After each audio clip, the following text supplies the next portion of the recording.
Hace 3 años atrás, 3 años exactamente, prediqué un mensaje titulado Virus de Invierno, en el cual conté la siguiente historia.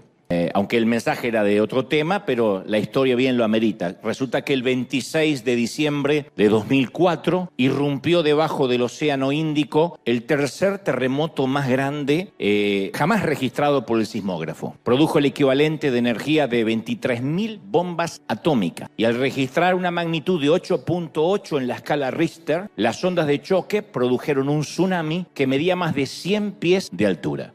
Viajó a 500 millas por hora, alcanzó un radio de 3.000 millas y fue el peor tsunami de la historia. Ocasionó 230.000 víctimas. Imagínate la cantidad de estadios de fútbol repletos de gente, pero sobrevivió un grupo de personas, milagrosamente, sin una sola víctima, los Moken. Los Moken son un grupo étnico que mantiene una cultura náutica basada en el océano. Viven sus vidas en los mares abiertos, desde el nacimiento hasta la muerte se les conoce como los gitanos del mar. Tienen barcos de madera hechos a mano, funcionan como casas flotantes. Los niños Moken aprenden a caminar y aprenden inmediatamente a nadar. Algunos aprenden a nadar incluso antes de caminar, y lo que les salvó la vida fue su intimidad con el océano, porque los Moken conocen los estados de ánimo del mar, conocen sus mensajes mejor que cualquier oceanógrafo. Leen las olas del océano de la manera que nosotros podemos leer las señales de tránsito en la calle. Y el día del terremoto, un fotógrafo estaba tomando imágenes, y cuando el mar comienza a retroceder, que es lo que por lo general sucede antes de un tsunami, las fotos muestran a muchos de los Moken llorando. Eran los únicos que sabían lo que iba a suceder, mientras que otros turistas ignoraban la tragedia que se avecinaba. Pero los Moken reconocieron que los pájaros habían dejado de trinar, que las cigarras se callaron, que los elefantes se dirigían en estampida hacia un terreno más alto, que los delfines nadaban mar adentro. ¿Y qué hicieron los Moken? Bueno, aquellos que se encontraban cerca de la costa de Tailandia subieron a la elevación más alta posible, mucho antes de que el mar retrocediera, estoy hablando de horas antes. Aquellos que estaban en el mar navegaron mar adentro lo más que podían, y los pescadores birmanos, que son de la misma vecindad de los Moken, fueron arrasados por el tsunami sin sobrevivientes. Y uno de ellos, de los Moken, dijo: es que ellos no saben mirar, no supieron ver las olas, no supieron discernir que los elefantes, los delfines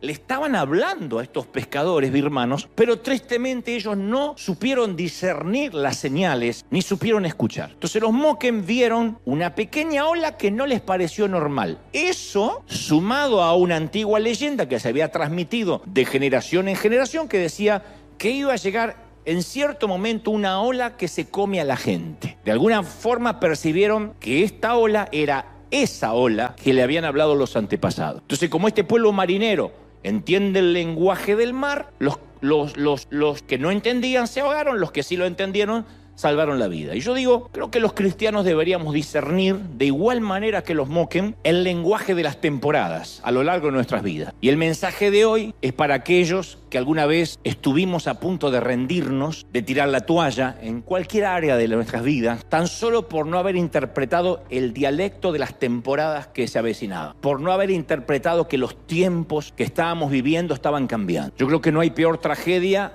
que entrando el invierno continuemos tercamente usando ropa de verano, diciendo no, para mí el verano sigue estando. Y no, empezó el invierno y empezamos a tener frío. O en su defecto, que entrado el verano nos resistamos a quitarnos el tapado, el abrigo, las botas para la nieve. No entender que las temporadas están cambiando. Le pasó a los pescadores birmanos. No entendían de que se avecinaba un tsunami.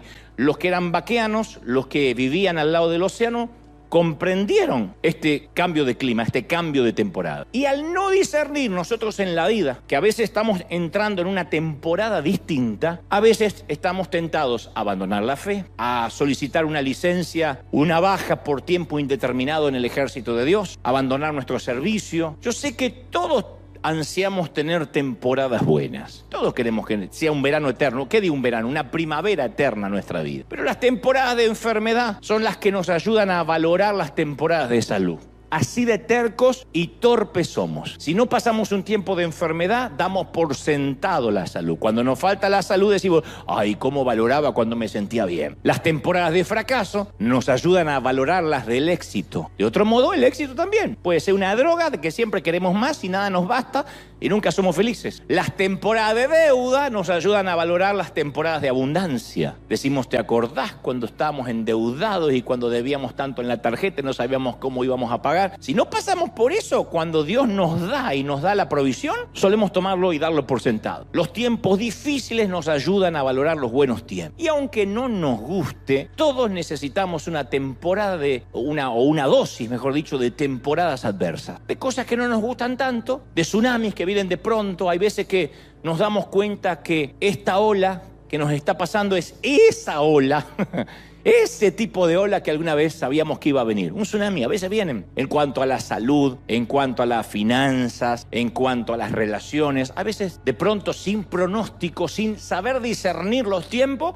nos vemos en medio inmersos en una inundación, en algo que decíamos, yo no sé por qué estoy pasando esto. Pero el gran juego de la vida consiste en saber en qué temporada estamos transitando y prepararnos para esa temporada. Bueno, me toca el invierno, abrigarse. Me toca el otoño, el tiempo de las hojas secas, el tiempo de los pocos frutos. Me toca la primavera, disfrutarla. Salomón abre el capítulo 3 de Eclesiastés diciendo, todo tiene su tiempo y todo lo que se quiere debajo del cielo tiene su hora y tiene su temporada. Para todo tiempo le llega a todo el mundo, tiempo y oportunidad, todo tiene su tiempo. Salomón hace una lista de 28 temporadas, retazos de los tipos de etapas que probablemente vamos a experimentar en el curso de nuestras vidas. 28 temporadas, que todo el mundo las conoce, de sembrar, cosechar, de reír, de llorar, de plantar, de arrancar. Entonces es importante identificar las temporadas porque para que cuando una de esas temporadas llegue al fin no nos aferremos a ella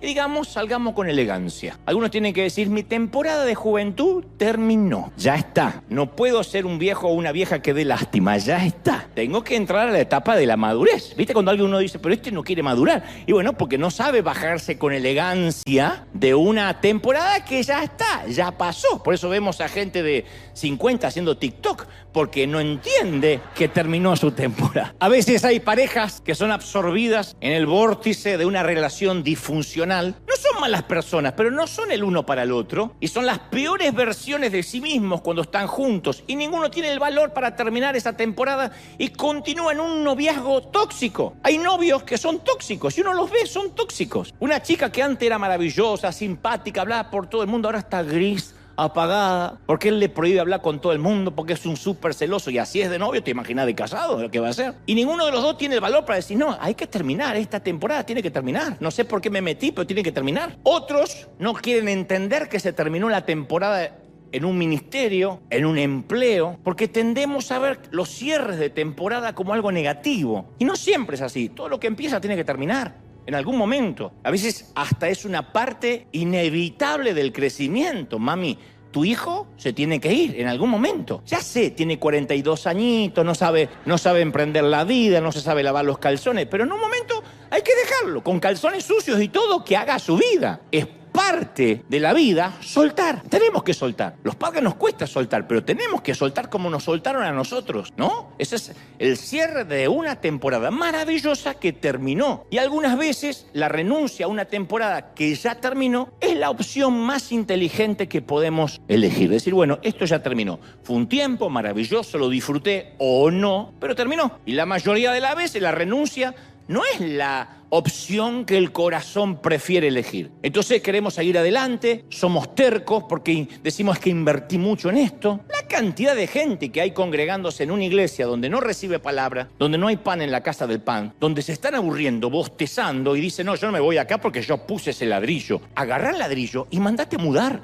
Uno no puede quedarse porque yo ayudé a construir el templo, ya está. verdad. Hay ocasiones que sentimos que cuando termina una temporada estamos enterrando, sepultando una inversión, muchos años de esfuerzo, todo lo que dimos, todo lo que entregamos. Bueno, pero eso es una temporada. Todo entregamos todo en algún momento. En la secundaria, en la universidad, en un matrimonio, en un noviazgo, siendo hijo, siendo papá. Pero la vida consiste, no te olvides de esto, en seguir la columna de nube que está delante, no en huir de los egipcios que vienen detrás. Muchas veces, en lugar de ser el resultado de hacia dónde vamos, terminamos siendo aquello de lo que huimos. Y estamos siempre mirando la temporada que dejamos atrás, en lugar de decir, yo tengo otro tiempo por delante. Entonces nuestra vida no puede ser definida por aquello de lo que huimos, sino que tiene que estar atribuida a aquello hacia lo que corremos. ¿Qué es lo nuevo? ¿Qué es lo que Dios me va a preparar? Aunque capaz que esto es maravilloso, porque es fácil huir de las temporadas malas. El verano, la primavera puede ser hermosa, pero tiene que terminar para que uno valore el frío. Y el frío tiene que terminar para que uno valore los días cálidos. Así funciona. Por eso Dios dividió las estaciones del tiempo en temporadas. Durante los últimos casi 16 años en River, esta congregación y los que nos ven en línea han escuchado mucho de mis mensajes, pero yo sé, estoy consciente, siempre lo supe desde el primer día, que va a haber un día que va a ser un último servicio en el que tendré que expresar mis últimas palabras como vuestro pastor. Eso va a llegar. Será cuando me toque pasar a una nueva asignación, o simplemente Dios me diga, hasta acá llegaste, o Dios me quiera llevar, porque diga, se terminó tu tiempo hasta en la tierra. Entonces, aunque los mensajes queden registrados en una cápsula de tiempo y disponibles para quien quiera oírlos, que eso no lo teníamos hace, qué sé yo, 50 años atrás, yo estoy consciente que habrá una última vez en la que me pararé frente a ustedes como su pastor. Pero hasta que Dios me dé una nueva asignación y una nueva temporada, cada uno de nosotros tenemos que preguntarnos, ¿cuál fue la última orden que yo he recibido de parte de Dios? Y hasta no tener una nueva orden, ¿qué fue lo último que Dios nos dijo? El Señor me pregunta a diario, ¿qué es lo último que yo te llamé a hacer? Esto, y eso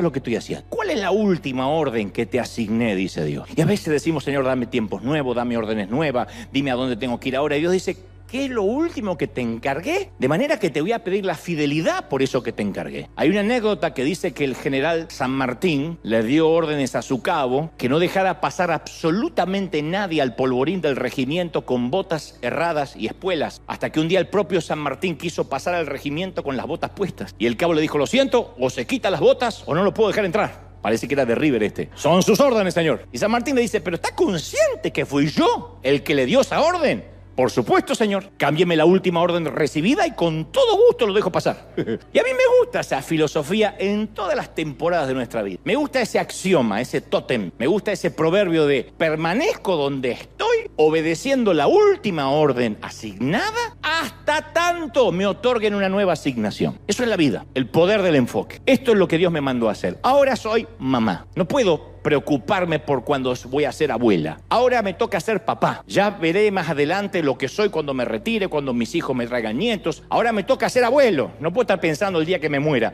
Es la asignación que me toca hoy. Este es el trabajo, me toca ser empleado, me toca servir, me toca ser segundo, tercero, cuarto, último, primero, pero tenemos una asignación. Entonces las circunstancias pueden cambiar, la geografía puede mutar, pero nosotros seguimos haciendo aquello para lo cual Dios nos llamó. ¿Hasta ahí me siguen? ¿Hace sentido lo que trato de decir, sí o no? Y antes de meterme de lleno en el mensaje, algo que me gustaría aclarar. Hay una extraña idea que circula entre las iglesias hoy en día, que es que algunos cristianos tienen la sensación que al ser cristianos eso los exime de las malas temporadas, de los inviernos crudos. Entonces, de alguna manera, aunque no se diga explícitamente, aunque sí lo dicen, pero aunque no se diga explícitamente, mucha gente cree erróneamente que al aceptar a Cristo en el corazón se le otorga un fast pass con letras pequeñas al dorso que dicen, el portador de esa tarjeta lo absuelve de cualquier tipo de problema mientras viva en esta tierra. No va a tener problemas con los hijos porque es Cristo. Nunca el hijo se le va a poner rebelde, ni un adolescente contestador porque está lleno de Dios. El matrimonio va a ser un lecho de rosas, como si se hubiese casado con la Cenicienta o el Bestia. Va a ser, nunca tendrá problemas financieros porque Dios le proveerá. Jamás se enfermará ninguna plaga, ni resfriado, porque Dios lo cuide, por su llaga fuimos curados. Cuando uno malinterpreta las Escrituras, uno se frustra más, porque los cristianos no tenemos inmunidad ante las diferentes temporadas. Hace frío para todo el mundo. Hay una pandemia, la pandemia viene para todo el mundo. Hay recesión, hay inflación, hay un mal gobierno, viene para todo el mundo. Da lo mismo si somos nuevos creyentes o viejos gigantes espirituales. Somos criaturas imperfectas en un mundo caído. Luchamos con todos los agobios que trae consigo el ser miembro del género humano. Hasta ahí te dicen, ¿y entonces para qué soy cristiano? Primero, para tener la vida eterna, número uno. Y cuando nos convertimos en hijos de Dios, lo que nos distingue no es no tener problemas, sino cómo lidiamos con esos problemas, cómo enfrentamos esas temporadas. Eso fue lo que nos distinguió a algunos durante la pandemia. El que tembló de miedo por un virus, por 3 mocos que venían de China, tembló como el ateo, demostró que no le sirve de nada ser cristiano. El que dice, si tengo que morir, me muero, como dijo Pablo, para mí el morir es ganancia. Si tengo que morirme, yo tengo mi vida a cuenta con Dios. Y enfrentó con prudencia, pero con valentía, lo que venga. Es un cristiano que vive bajo la misma pandemia, pero con otra actitud hacia una temporada difícil. ¿Me explico, sí o no? Me toca un tiempo de un hijo rebelde. No es que le agarró un demonio a tu hijo, que estás haciendo las cosas mal, que Dios apartó la mano de tu hogar. Es porque tu hijo es adolescente y la adolescencia es algo que se cura con el tiempo. Hagan memoria lo que eras tú de adolescente. Ay, eran otros tiempos. Tu abuela, no pecabas por falta de recursos, pero nos olvidamos. Entonces la primera cosita, la primera rebeldía o el chico cae en un problema, ya sentimos que Dios quitó la mano. Son temporada, tiene que pasar. Primera de Pedro 4:2 dice, amados, no os sorprendáis del fuego de prueba que os ha sobrevenido, como si alguna cosa extraña os aconteciese. Yo creo que lo dijo hasta con ironía. Ay, no se hagan los sorprendidos. Ay, me agarró una prueba. Como si alguna cosa extraña les está pasando. Y el rey David no se sorprendió cuando sintió que atravesaba una de sus peores temporadas, y la registró en el Salmo 71. Ese fue el tsunami de David, el Salmo 71, por lo menos de la manera que él lo expresa. Fue el tiempo en que uno de sus hijos, un joven llamado Adonías, trató de usurpar el trono de su padre. David le había prometido el título a otro de sus hijos, Salomón. Así que se mezclaron la agitación política, la guerra familiar, y se cree que David escribió este salmo durante los momentos más desgarradores de la discordia familiar, cuando la familia se le caía a pedazos, se desplomaba. El anciano David estaba casi al final de su legendaria vida. Había conducido a la joven nación de Israel a un pináculo de poder, de estabilidad, y en medio de la edificación de la dinastía, ya había sobrevivido antes de Adonías a otra insurrección familiar. Antes de Adonías había un tal Absalón, su heredero, que se había vuelto contra él y había intentado apoderarse del trono con un golpe de estado, con un gobierno de facto. Y el costo de la insurrección de su hijo fue enormemente pesado porque incluyó la vida de su hijo y la de sus mejores hombres, en una revuelta interna. Y ahora, después que eso se había calmado, otro hijo, Adonías, intenta robarse lo que él le había prometido a Salomón. Parecía que un hijo le salía peor que el otro, pobre. Y otra vez parece que se repite la pesadilla. Viste que los padres solemos decir, menos mal que el primero me salió rebelde, pero el segundo, ay, una paz salió a mí. Siempre el bueno sale a nosotros. El otro viene del otro lado. Bueno, a David no sé de dónde, pero uno era peor que el otro. Y cuando uno ve la vida privada de David, nos damos cuenta que ninguno de nosotros aquí realmente tenemos problemas familiares. Tenemos temporadas difíciles. Problemas familiares son las de este señor, donde los hijos le quieren quitar el trono, donde uno muere, donde otro más asesina a otro hermano.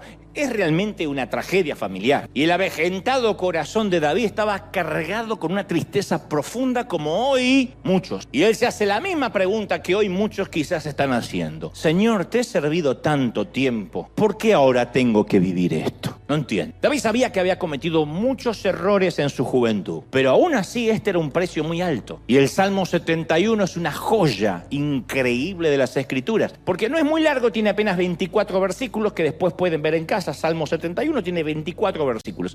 Y escondida dentro de esas 2 docenas de líneas, hay por lo menos 50 citas o alusiones a otros salmos de David. Como que el salmista reunió todas esas referencias de su atormentada vida, las examinó a la luz de toda una vida de sabiduría divina y las armó en un mosaico, en un crisol, en una obra maestra de sentida poesía. Salmo 71 es una prosa o una poesía de los momentos más escabrosos del rey. Y él sabía cómo iban cambiando las temporadas. Creo que David fue el primer Moquén que vio venir una ola destructiva y lo discernió. Entonces nos describe en el Salmo 71 con apasionada fraseología, con con un léxico increíble lo que veía, lo que sentía en esa temporada difícil de tsunami, que a veces viene, y lo primero que expresa David es: Dios mío, líbrame de la mano del impío, líbrame de la mano del perverso, del violento. Así abre él la oración. David tenía varios enemigos peligrosos que le producían una tremenda ansiedad. Y todos nosotros hoy,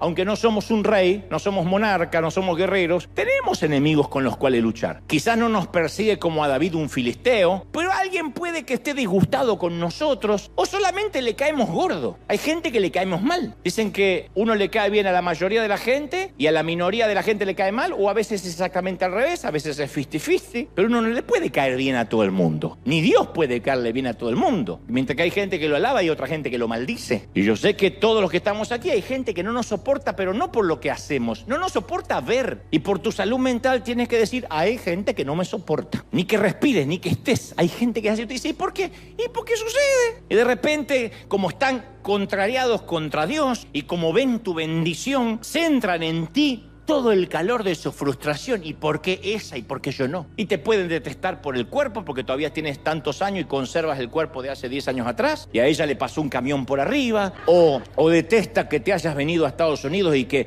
trabajando te forzaste, lograste tener una mejor comodidad de vida, y dice: ¿pero por qué yo no? No sé. O que Dios te bendice. Para cierta gente nosotros nos convertimos en todo lo que esa persona envidia, cela y no entiende por qué esa persona, él o ella, no logra tener lo que Dios te dio. A veces pasa. Luego David parece dar más datos de su temporada amarga y dice: mis enemigos hablan de mí. ¿Te pasó? Los que acechan a mi alma consultaron juntamente diciendo: Dios desamparó a David. Vamos a perseguirle, vamos a tomarle, porque no hay quien le libre. ¡Oh Dios!, proclama David, no te alejes de mí. Dios mío, acude en mi socorro. Sean avergonzados los adversarios de mi alma, sean cubiertos con vergüenza, con confusión los que buscan mal para mi alma. Entonces, yo noto en estas segundas palabras que algunos enemigos vienen de personas que no conocemos muchos. O sea, la adversidad viene de personas que no conocemos muchos. Pero otros no son enemigos en el sentido etimológico de la palabra. Las personas a veces más cercanas a nosotros también pueden herirnos. En esta temporada la coalición que causaba el problema de David no estaba integrada por filisteos, por gigantes u otra tribu ajena. Los enemigos de David eran personas de su círculo íntimo, de su propia familia. Entre ellos estaban sus amados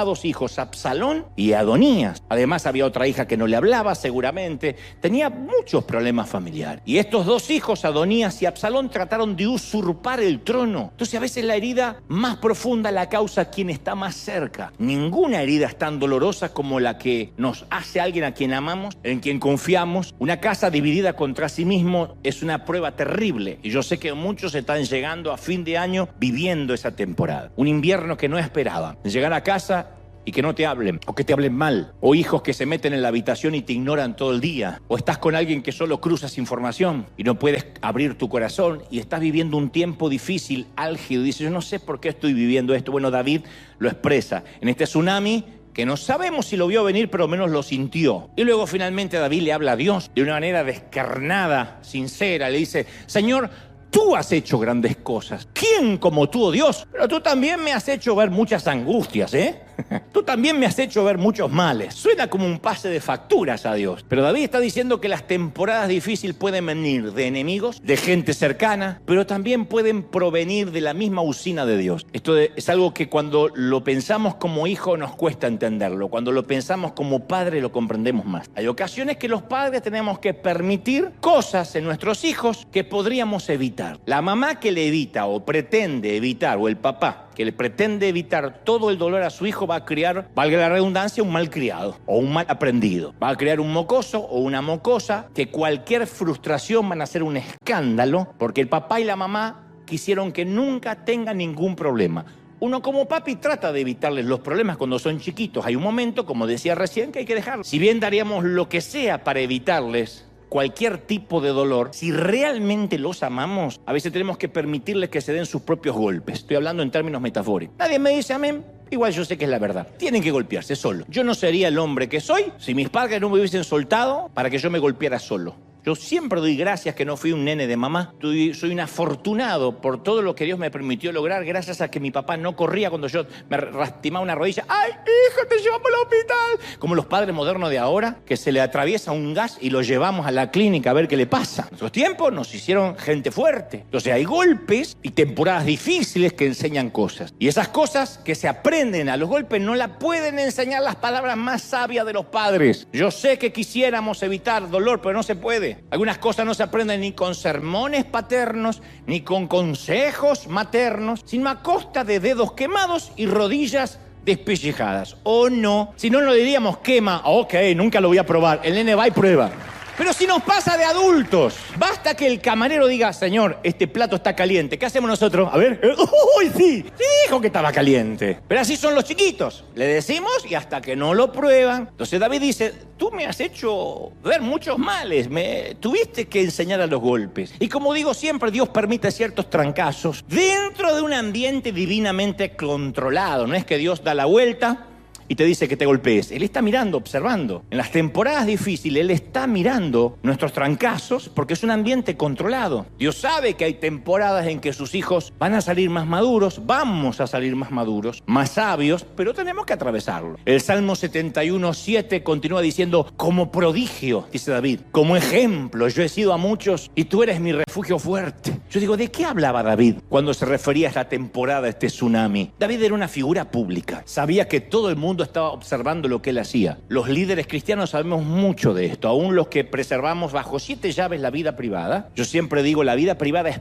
privada. Mi llamado tiene que ver con el mensaje que Dios me asignó, no con tener que mostrar mi vida, porque cuando uno se quiere poner de ejemplo, después falla. Y la gente dice, pero ¿cómo puede ser si era un ejemplo? Entonces, uno tiene que preguntarse si Dios quiere que andemos por la vida mostrando lo que pertenece a nuestras cuestiones privadas. Siempre aclaro, autenticidad no es falta de privacidad. Nadie tiene que usar las redes sociales necesariamente para mostrar cómo va al baño y si está duro de vientre. Y decir, haciendo fuerza porque hoy no hace falta. Es que soy auténtico. No, estás abriendo una puerta que te va a costar horrores cerrar. Después cuando se metan en tu vida, lo vas a querer sacar y alguien te va a decir, como suele decir la prensa, tú nos abriste las puertas. A ti te interesaba mostrar cómo viví. Tú mostrabas las fotos de los cumpleaños y la foto familiar feliz. Y entonces cuando hay un problema también queremos saber del problema. Uno no puede discernir y decir, no, métanse en lo bueno y en las cosas malas no opinen, porque uno abre la puerta. David había abierto la puerta. Todo el mundo conocía los detalles de los problemas familiares del rey. Porque no solo era el rey, sino que David era un hombre que siempre hablaba de Dios. Y ahora el mundo veía que tenía los pies de barro. Y él le decía a Dios, Señor, yo he sido de ejemplo, yo he sido un prodigio para la gente.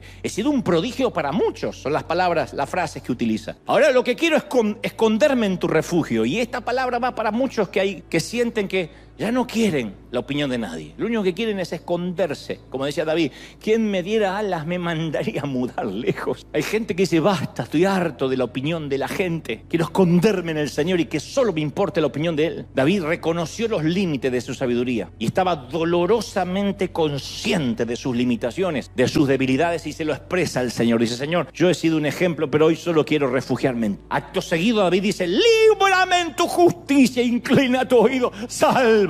Es un SOS, es el grito más básico que a veces grita el alma. Señor, quiero salir. Y yo dirijo este mensaje a los que a esta altura del año acá y en casa están diciendo, para el mundo, Señor, que me quiero bajar. No aguanto más, no aguanto más. Estoy a la fiesta, estoy llegando así, reptando. No, creo que ni caminando llego a las fiestas. No puedo más. Este año ha sido duro. ¿Cómo nos encantaría despertarnos una mañana y encontrar que milagrosamente Dios arregló todo? Que vamos al banco y aparecieron $100,000 de la nada. Alguien que se equivocó, llamas al banco, ¿se equivocaron? Sí, pero no sabemos quién. Úselo, Señor. Vamos a la cocina, le dices a tu esposa y tu mamá, no se fue, no vuelve más. ¿Pero por qué? No sé, sintió de Dios de alejarse, se va a ir a un monasterio. Y dijo que no vuelve hasta que muera. Pero no pasa eso. Uno quiere las cosas, la primavera eterna, ¿no? Alguien dijo que el Salmo 71 de David está lleno de grandes alabanzas y de quejas a la vez. Porque David nos lleva a una excursión al hondo del abismo y luego nos señala el elevado camino que debemos tomar cuando salimos de esos parajes bajos, ¿no? Y como en muchos de esos salmos, la peregrinación de David abarca tanto los defectos humanos como la victoria divina.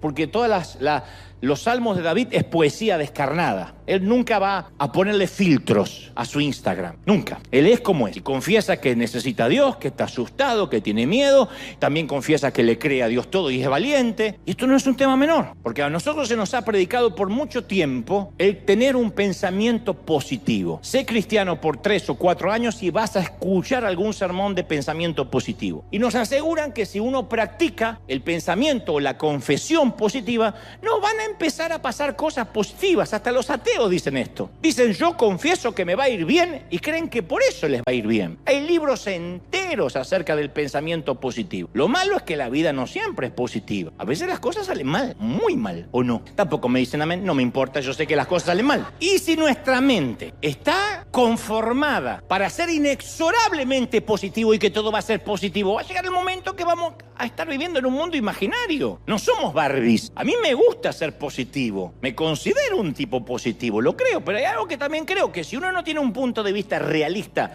de la adversidad, de que a veces van a venir tsunamis, esa realidad no va a ser muy positiva y nos va a frustrar mucho cuando llegue. Uno tiene que decir, bueno, ahora toca el invierno. No podemos tirar por la borda lo que creemos porque nos toca un tiempo de deuda. A veces nos endeudamos porque somos cabezón y queremos gastar más de lo que ganamos, porque no hicimos bien las cuentas, o porque las cosas salen mal. Hasta los grandes empresarios fracasaron un montón de veces hasta que un negocio les salió bien. Y ni tenían a Dios, pero dijeron, bueno, es parte del business. Nos podemos decir, como yo soy un hijo de Dios, emprendo y me va a ir bien y el IRS nunca me va a encontrar. No va a pasar. Vamos a tener problemas con el IRS, con los empleados, con demandas que nos van a hacer. Bienvenido al mundo empresarial, al mundo real. Es como pretender ser una figura pública y que no te critiquen. La gente te va a criticar. Cuando uno tiene redes sociales, cuando hablo de figura pública, no es ser los Kardashian necesariamente, ¿eh? O Taylor Swift. Cualquiera que accede a tener una red social está diciendo, estoy abierto a un escrutinio público. Le sacas una foto, le pones 72 filtros y alguien te va a poner, pero qué gorda que estás. Y no te puedes ofender. Guarda la foto, queda la duda si eres gorda o no.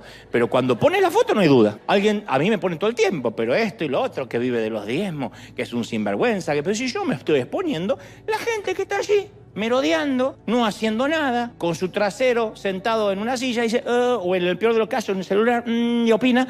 Eso es parte de la vida. Entonces uno tiene que saber que la vida no va a ser de color de rosa, que la gente nos va a criticar, sino vamos a vivir en un mundo de fantasías. Y David no era muy dado a la fantasía. Cuando vio que le llegaba el peor momento, o uno de los peores momentos de su vida, o la peor temporada hasta ahora, recordó la fidelidad de Dios. En el Salmo 71 sigue diciendo, en ti, oh Jehová, yo me voy a refugiar, para no ser avergonzado jamás. Socórreme, líbrame con tu justicia, inclina tu oído, sálvame. Sé para mí tu roca de refugio, a donde yo pueda recurrir todos los días de mi vida. Tú me has dado mandamiento para salvarme, porque eres mi roca, eres mi fortaleza. Entonces yo veo que cuando David enfrenta la prueba difícil, tiende a recordar quién es Dios. En este momento no puede ver quién es Dios, porque los hijos le quieren quitar el trono, lo quieren matar. Entonces tiene que ver quién es Dios en el pasado, porque Dios no cambia. David entendía que en las temporadas difíciles, cuando uno está bajo el frío, bajo la nieve, tiritando, uno tiene que recordar que hubo un verano. Y si hubo un verano, el verano también va a regresar. Él tenía que recordar que Dios lo iba a honrar, aunque sus propios hijos ahora no lo estaban honrando. Él lo comprendió. Las cosas pueden estar peor, pero Dios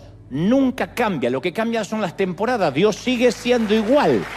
¿Estamos de acuerdo? Como dijo un poeta, Dios es el punto fijo en un mundo cambiante. Dios nunca cambia. Y David agrega, Dios mío, líbrame de la mano del impío, de la mano del perverso, del violento, porque tú, Señor, oh Jehová, eres mi esperanza. Seguridad desde mi juventud. ¡Qué lindo! En ti he sido sustentado desde el vientre. Mirá hasta dónde se fue David. Desde el vientre. Tú me elegiste. Desde las entrañas de mi mamá, tú fuiste el que me sacó. Por eso te doy mi alabanza. No estás pensando en la temporada anterior, se va hasta el nacimiento. Me permitiste nacer, bien podía no haber nacido. Me diste vida. Impresionante. ¿Qué hace David en el momento de desesperación? retrocede en los recuerdos y revisa las muestras de sabiduría sobre Dios que había aprendido todo el tiempo. Entonces Dios le había demostrado fidelidad, le había demostrado lealtad a lo largo de toda su vida. David se había enfrentado a un gigante, se había enfrentado a un rey celoso con mente asesina, había enfrentado las legiones de retadoras naciones y de alguna manera Israel había sobrevivido, había prosperado. En todas estas cosas Dios había sido fiel con David y con Sión. El Señor lo había sacado adelante y lo que era verdad para David es verdad para nosotros hoy. Yo en mi caso puedo mirar hacia atrás y decir, a ver, si paso un momento difícil puedo decir que Señor, tú has bendecido cada día de mi vida desde que era un niño creciendo en una pequeña iglesia legalista. Tú has satisfecho los anhelos más profundos de mi alma, me has guardado a través de cada crisis, me has bendecido con dones, me has dado talentos. Desde mis 7 años me alimentaron, Señor, con tu palabra, me permitiste crecer a los pies de grandes hombres tuyos, me libraste del caos de mi tormentosa adolescencia, me soportaste, no me aplastaste como una cucaracha cuando me lo merecía, me vigilaste a través de la escuela secundaria, en mis años de torpe rebeldía, en las temporadas de debilidad, me sostuviste a lo largo de las primeras etapas del ministerio, cuando todo el mundo me criticaba sin piedad, cuando pude haber tirado la toalla, abandonar todo, abandonar tu obra, Señor. Cuando recuerdo los años pasados, desde el vientre de mi madre y cómo transformaste a ese chico tímido a un hombre de fe, yo puedo decir, tu fidelidad es grande. Entonces yo te pregunto, ¿y cuanto a ti? ¿No podrías escribir un salmo hoy, ahora? En cuanto a ti, si tuvieras que escribir un salmo ahora, improvisar 3 o 4 o 5 cosas que te vengan a la mente que hablen de la gracia de Dios. Señor, me trajiste a este país, me tocó nacer aquí, nunca me faltó la comida, me permitiste servir, me permitiste vivir en la época de Messi. Yo te doy ideas. ¿Cuál es tu testimonio en cuanto al favor y la gracia de Dios? Aún si caminaste con el Señor unas semanas, apenas, porque eres nuevito, ya Dios fue fiel y bueno contigo, ya. Y la fidelidad de Dios es un recordatorio de cuánto nos ama Él y que Él no perdió nunca el interés en nosotros, nunca. Él no va a cambiar y lo que ha estado haciendo por la eternidad fielmente no lo va a cambiar ahora. Pero las temporadas difíciles extraen de nosotros nuestra mejor versión, siempre. Y nos prepara para lo que viene, siempre. Primera de Pedro 1:7 dice, para que sometida a prueba vuestra fe, mucho más preciosa que el oro fino, el cual, aunque perecedero, aunque desechable, se prueba con fuego, sea hallada en alabanza, gloria y honra cuando sea manifestado Jesucristo. Él habla de las pruebas, no dice esto es algo atípico. Y Pedro se une a David al afirmar que el fuego templa el acero de nuestro carácter. Sí, el salmista dijo en el Salmo 119:67, antes que yo fuera humillado, andaba descarriado, pero ahora que fui humillado, guardo tu palabra. Bueno me es haber sido humillado para que aprenda tus mandamientos. ¿Quién da gracias por ser humillado? Damos gracias porque nos creemos humildes, que es diferente. Pero fui humillado y entonces ahora agradezco tus estatutos. Las pruebas nos hacen caminar por el sendero recto, mientras que el que nunca es probado se termina descarriando, dice el salmista. Y Santiago quiere que escuchemos el mismo mensaje y dice, hermanos míos, tened por sumo gozo, estate muy alegre, celebra, haz un buen reventón, una buena parranda, cuando te halles en diversas pruebas. Ahí no hay amén, ¿viste? Sabiendo que la prueba produce paciencia. Santiago 1:2. Aquel que dice, Señor, dame paciencia con mis hijos. Ok, marche, un paquete de prueba. Pues la paciencia no viene de otra manera. Cuidado con pedir paciencia. A veces no sabes lo que estás pidiendo. Ay, Señor, dame paciencia. Y no es que Dios te manda un gotero con paciencia. Te manda más rebeldía en tu hijo. Pero, Señor, te pedí paciencia. Bueno, por eso está peor tu hijo, para que tengas paciencia, para que la ejercites. Y Pedro dice que las temporadas difíciles no van a ser eternas, perennes, para siempre. Después que hayáis padecido un poco de tiempo, dice Pedro, poco de tiempo, como todo invierno, como todo otoño, como toda nieve, como toda lluvia, Él mismo te perfeccione, afirme, fortalezca y establezca, dice Primera de Pedro 5:10. Después que haya pasado un tiempo de prueba. Cuando yo era jovencito, alguien me dijo que Dios no utiliza a nadie en grande si primero no lo tritura. A mí nunca me gustó, sí, amén, pero a mí no me gustó nunca eso como suena. Vos solo decís amén, a mí no me gusta. Y yo le dije, Señor, yo quiero ser la excepción. ¿Podés usar a alguien sin triturar? Yo si querés me trituro solo, pero no me gusta que me trituren. Yo le dije, Señor, déjame entrar en el ministerio sin sentir dolor, porque tú sabes que yo soy muy sensible, ya sufrí mucho. Y Dios me dijo, no hay excepciones. O te trituro, o pasas por las tormentas y los tsunamis, o no te puede utilizar. Hace unos años atrás me hizo muy bien leer la biografía del gran predicador Charles Charles Spurgeon. Y cuando examiné los detalles de su vida, noté que Spurgeon logró más en el transcurso de una vida que lo que la mayoría de la gente hubiese logrado en 2, a pesar de que murió a los 57 años. Murió de relativamente joven. Y Spurgeon sufría de prolongadas temporadas de depresión, de ansiedad, y sus dolencias psicológicas eran tan paralizantes que muchas veces estuvo confinado en cama durante semanas. Entre cruzada y cruzada o entre servicio y servicio, quedaba en cama deprimido. Y Spurgeon llevó esos problemas a la presencia de Dios hasta que entendió que era parte del proceso de Dios en su vida. No sé, no voy a hacer un diagnóstico después de tantos años y de quien no conocí. Tal vez era un potencial orgulloso, tal vez si no tenía ese aguijón, Dios no lo podía usar, no tendría la dependencia que tenía. No sé, estoy aventurando hipótesis. Pero lo cierto es que sus sufrimientos lo capacitaron para alentar, para entender a la gente. Alcanzaba a mucha gente rota porque él estaba roto. Esencial. Cuando uno ve un predicador que se te pone en maestro y te dice, tú eres una oveja que está allá abajo y tienes que aprender la unción que yo tengo, uno siente rechazo. Primero porque sabe que es un timador, que eso nunca ocurre. Nadie acá baja en carros de fuego. Y segundo, que uno no empatiza con alguien que no sufre o no sufrió como nosotros. Y Spurgeon notó un patrón en su vida, que sus periodos de depresión invariablemente precedían a temporadas de especiales bendiciones en su ministerio. Él sabía que sufría con un propósito. Él supo decir, esta depresión, esta tristeza que no me puedo sacar, me prepara para una nueva temporada de bendición. Ustedes dirán, ¿y eso ocurre con todos? No sé, ocurría con Spurgeon. Y este hombre psicológicamente frágil publicó 3.500 sermones, escribió 135 libros y todavía se lo conoce como el príncipe de los predicadores. Entonces Dios tiene un propósito para cada prueba. La vida no va a ser fácil. El que te dijo que es fácil es porque o no vivió la vida o te está engañando. Y cuando uno no conoce a Cristo, entra a la batalla de la vida sin armaduras, sin armas. Luchamos con nuestras fuerzas y caemos de bruces. Lógico. ¿Por qué? Porque Dios es el único que nos puede ayudar cuando llegan las pruebas. Es el único que nos puede sostener.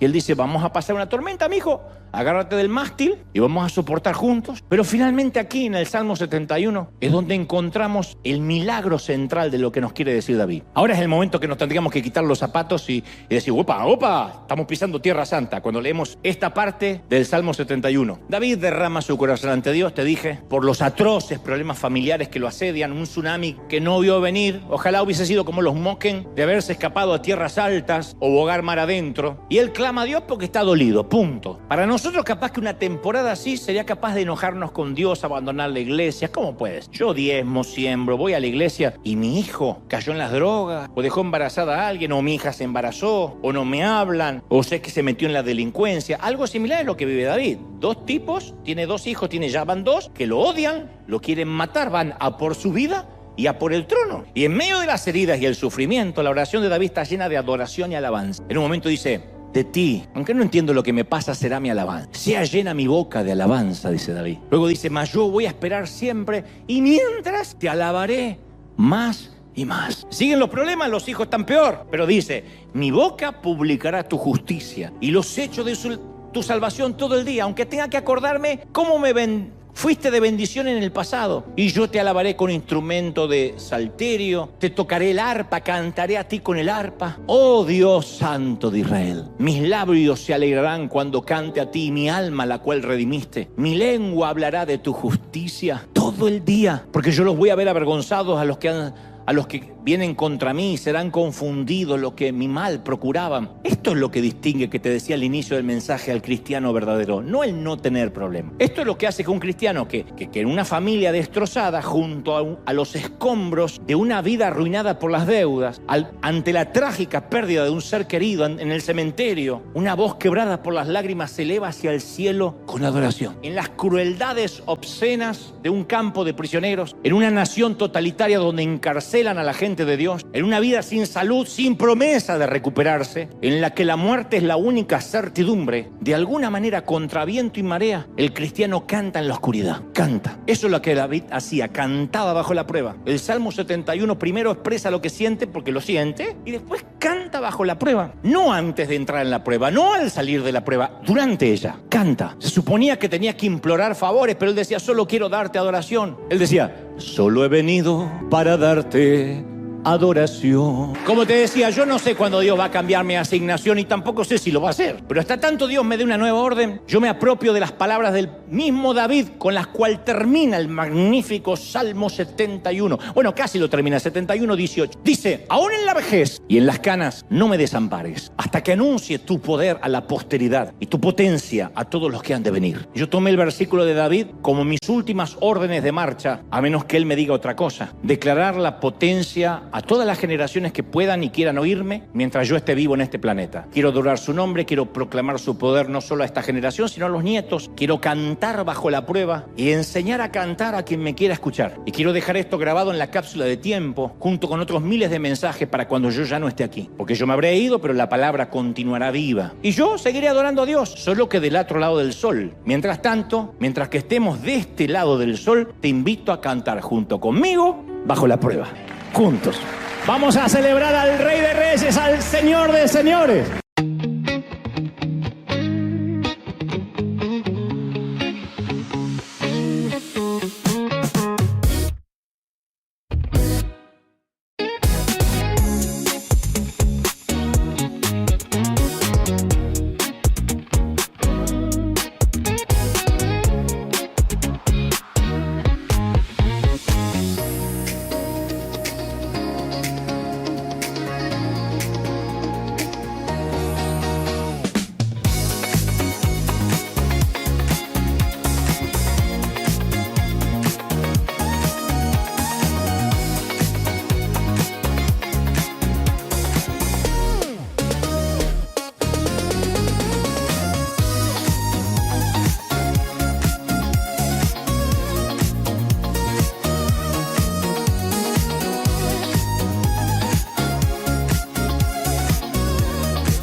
Cos'è questo amore che sento? È così strano che non ci credo. Cammino avanti e indietro, dal nulla sei entrata nel petto mio.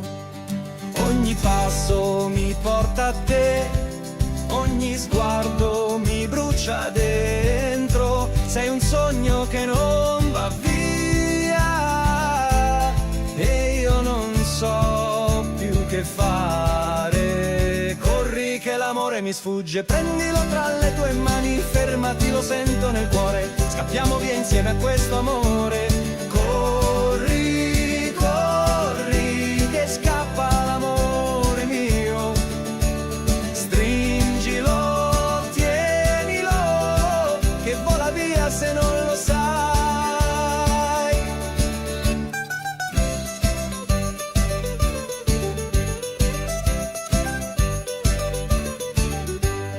cos'è questo fuoco che brucia? Da tempo guardo dentro me stesso. Se questo è amore sincero, allora vieni più vicino a me. Ogni silenzio parla di noi, ogni notte ti sogno ancora. Ma se davvero sei tu, non restare solo un pensiero. Corri che l'amore mi sfugge, prendilo tra le tue mani, fermati, lo sento nel cuore, scappiamo via insieme a questo amore. Corri, corri che scappa l'amore mio, stringilo, tienilo, che vola via se non lo sai.